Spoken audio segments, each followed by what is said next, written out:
Hello guys, आज मैं जो मूवी एक्सप्लेन करने वाला हूँ उसका नाम है रंबल।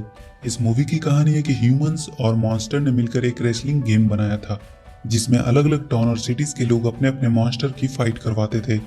वर्ल्ड मॉन्स्टर रेसलिंग की बात करें तो अभी तक स्टॉकर सिटी से रेबन नाम के मॉन्स्टर और उसके कोच जिम्बो का दबदबा ही रहा था। रेबन ने अभी तक 9 बार ये चैंपियन बेल्ट जीत चुका था और इसके टक्कर का कोई दूसरा मॉन्स्टर नहीं था। पर एक दुर्घटना में रेबन और उसके कोच जिम्बो गायब हो गए और स्टॉकर टाउन की उम्मीदें भी उसके साथ ही चली गई। पर अब स्टॉकर की उम्मीदें फिर से जाग गई थी क्योंकि जिम्बो के असिस्टेंट सिगी मार्लोन ने एक नया मॉन्स्टर ढूंढ लिया था जिसका नाम था टेंटैकुलर। आज रात स्टॉकर सिटी के नए जिम्बो कोयल स्टेडियम में टेंटैकुलर का मैच होगा, एक ब्रिटिश बुलडॉग किंग जॉर्ज के साथ। ये विनी है, कोच जिम्बो की बेटी। ये भी अपने डैड की तरह ही मॉन्स्टर फाइटिंग में काफी ज्यादा इंटरेस्टेड है और आज ये अपनी सिटी स्टॉकर की मॉन्स्टर टेंटेकुलर को सपोर्ट करने आई है। ये काफ़ी ज़्यादा एक्साइटेड है आज के मैच के लिए क्योंकि रेबन के जाने के इतने दिनों बाद ये उम्मीद जागी थी कि वापस वो चैंपियन बेल्ट स्टॉकर सिटी में आएगी। स्टॉकर सिटी के सारे लोग टेंटेकुलर को सपोर्ट करने आए थे। अब फाइट शुरू हो जाती है, दो बड़े मॉन्स्टर टेंटेकुलर और किंग जॉर्ज के बीच। फाइट के स्टार्ट में किंग जॉर्ज टेंटेकुलर पे भारी पड़ रहा था। विनी ये देखकर काफ़ी ज़्यादा स्ट्रेस्ड थी कि टेंटेकुलर टेक्निक से क्यों नहीं खेल रहा जैसा उसके डैड अपने मॉन्स्टर को सिखाते थे। विनी फाइट में एक बात नोटिस करती है कि किंग जॉर्ज अटैक करने से पहले अपनी नोज लिक करता था। वो भागकर किसी तरह टेंटेकुलर के पास पहुंचती है और उसे ये बात बताती है कि वो अटैक करने से पहले अपनी नोज लिक करता है। टेंटेकुलर उसे ओके कहता है और वापस से फाइट शुरू हो जाती है। इस बार टेंटेकुलर उसे अच्छे से नोटिस करता है और जैसे वो अपना नोज लिक करता है वो समझ जाता है कि ये अटैक करने वाला है और वो डिफेंड कर जाता है और अपने टेंटेकल से पकड़कर किंग जॉर्ज को ऊपर उछाल देता है और अपने सुपर मूव से उसे नॉकआउट कर देता है। टेंटेकुलर को चैंपियन बेल्ट मिल जाती है। सारे स्टॉकर के लोग खुश थे कि स्टॉकर वापस से टॉप पर आ गया। पर मैच जीतने के बाद टेंटेकुलर अपने भाषण में कहता है कि वो स्टॉकर को छोड़कर एक दूसरे सिटी स्लीदर पोल के पास जा रहा है क्योंकि उसे नहीं लगता इस सिटी में वो इतना महान बन पाएगा क्योंकि इस सिटी के हिस्ट्री में पहले से ही एक रेबन नाम का एक महान मॉन्स्टर है। सारे स्टॉकर के लोग दुखी और शॉक्ड थे। विनी भी दुखी थी कि टेंटेकुलर ने उन्हें धोखा दिया है। टेंटेकुलर के स्टॉकर से जाने से लोग दुखी तो थे ही, पर अब एक नई बड़ी प्रॉब्लम हो गई थी कि अगर स्टॉकर के पास मॉन्स्टर नहीं है तो पैसे भी नहीं होंगे और अगर पैसे ही नहीं होंगे तो ये लोग स्टेडियम का लोन नहीं चुका पाएंगे और वो ये स्टेडियम खो देंगे। उसका मेयर उन्हें बताता है कि एक आदमी ये स्टेडियम खरीदने को तैयार है। वो इसे तोड़कर पार्किंग लॉट बनाना चाहता है और हमें अच्छे पैसे मिलेंगे। पर विनी कहती है स्टॉकर की पहचान ही मॉन्स्टर फाइटिंग से है। वो ये स्टेडियम को कोई पार्किंग लॉट नहीं बनने देगी। वो अपने डैड जिम्बो की कोचिंग बुक लेती है और वो निकल पड़ती है एक नए मॉन्स्टर की तलाश में। वो पिट्समोर नाम की एक जगह पे पहुंचती है जहां इलीगली मॉन्स्टर की फाइट होती थी और लोग वहां सट्टा लगाते थे। विनी कई मॉन्स्टर से जाके बात करती है कि वो उसके साथ स्टॉकर चले और वो खुद उसकी कोच बनेगी, पर सारे मॉन्स्टर इसे एक जोक समझकर खूब हंसते हैं। वो बैठी अभी सोच ही रही थी कि देखती है दो मॉन्स्टर की फाइट हो रही है। एक को देख के उसे याद आता है कि ये तो रेबन का बेटा है। वो खुश हो जाती है। ये मॉन्स्टर अपने आप को स्टीव नाम से बुलाता था, फाइट हारने के पैसे लेता था और आज तक उसने एक भी फाइट नहीं जीती थी। विनी उसे रेबन जूनियर कहकर बुलाती है और ये विनी की हरकतों की वजह से आज स्टीव ना चाहते हुए भी ये मैच जीत चुका था।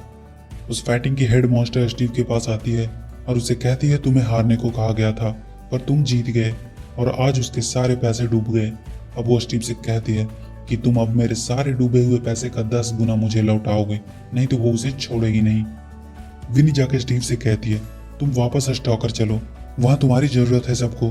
पर स्टीव कहता है वो वहां वापस नहीं जाना चाहता जिसे वो कई साल पहले छोड़ चुका है। पर स्टीव को अब पैसे भी तो चाहिए थे लौटाने के लिए, इसलिए वो उसके साथ चला जाता है। स्टीव वापस से वो जगह आके थोड़ा इमोशनल हो जाता है। उसे अपने डैड रेबन की याद आने लगती है। पर स्टीव विनी से कहता है कि वो अपने डैड की तरह नहीं बन सकता क्योंकि वो उनके जैसा बहादुर नहीं है और इसलिए वो यहाँ से भाग गया था क्योंकि वो लोगों को निराश नहीं करना चाहता था। अगले दिन से विनी अपने डैड की स्कूटर लेकर स्टेडियम जाती है और स्टीव की ट्रेनिंग शुरू कर देती है। उसे एक मॉन्स्टर के साथ फाइट भी करवाती है जिसे विनी अपने दिमाग लगाकर किसी तरह वो फाइट स्टीव को जितवा देती है। पर देखने वाले को ये फाइट कम कॉमेडी ज्यादा लग रही थी क्योंकि स्टीव की फाइट ही ऐसी थी। वो फाइट कम नाटक ज्यादा करता था। विनी स्टीव को रेबन की फाइट दिखाकर टेक्निक सिखा रही थी पर स्टीव अपनी ट्रेनिंग में सीरियस नहीं था। तब विनी स्टीव से पूछती है तुम्हें सबसे ज्यादा क्या अच्छा लगता है। तब स्टीव बताता कि वो सालसा डांस अच्छा कर लेता है। तब विनी उसकी ये डांसिंग को उसके ट्रेनिंग में अप्लाई करती है और ये काम भी कर रहा था। वो फाइट जीत रहा था। फिर क्या था, स्टॉकर के लोग भी धीरे धीरे उसकी फाइट देखने लगे और उसके फैन बनने लगे। एक दिन जब विनी और स्टीव अपने जिम में वापस आए तो देखते हैं कि उनका सामान सब शिफ्ट हो रहा है।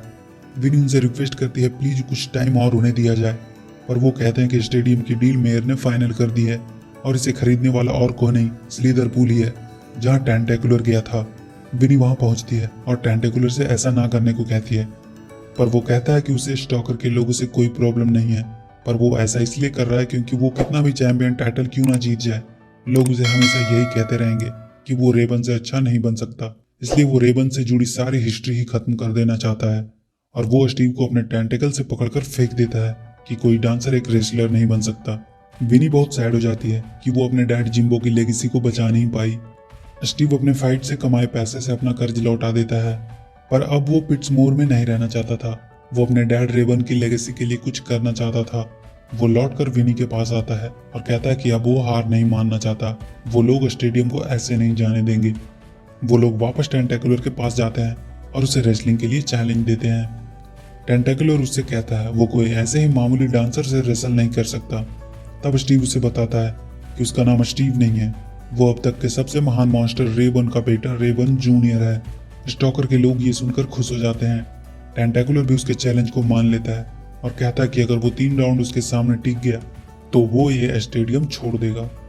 विनी रेबन जूनियर को टेंटेकुलर के मूव्स और उसके डेडली टेंटिकल से बचने के सारे टेक्निक प्रैक्टिस करवाती है ताकि टेंटेकुलर के सारे मूव्स का आइडिया जूनियर को पहले से ही हो और वो 3 राउंड तक उसके सामने आराम से टिक सके।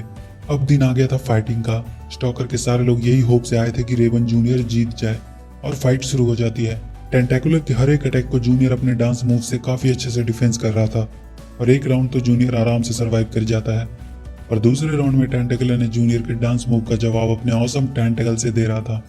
वो लगभग जूनियर को नॉकआउट ही कर चुका था, पर सेकेंड राउंड एंड हो जाती है।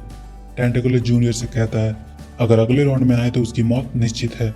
विनी भी जूनियर की हालत देखकर ये खेल रोकने वाली थी कि कहीं जूनियर को कुछ ना हो जाए, पर जूनियर विनी को ऐसा करने से मना कर देता है और कहता है अभी तक हम सिर्फ सरवाइव करने के लिए खेल रहे थे, पर अब वो ये फाइट जीतने के लिए खेलेगा। तीसरे राउंड में जूनियर पहली बार टेंटेकुलर पर अटैक करता है और टेंटेकुलर को अपने पंच से गिरा देता है। अब लगातार जूनियर टेंटेकुलर पर अटैक कर रहा था। जूनियर भी मार खा रहा था, पर वो टेंटेकुलर को एक टक्कर दे रहा था और जूनियर के एक सुपर मूव से टेंटेकुलर और जूनियर दोनों गिर जाते हैं। अगली बार जूनियर टेंटेकुलर के टेंटेकल्स को पकड़कर उसे घुमाकर ऊपर फेंक देता है और उसे अपने बैक पंच से नॉकआउट कर देता है। रेबन जूनियर जीत चुका था और स्टॉकर को एक नया चैंपियन मिल चुका था और ये मूवी यहीं द एंड हो जाती है।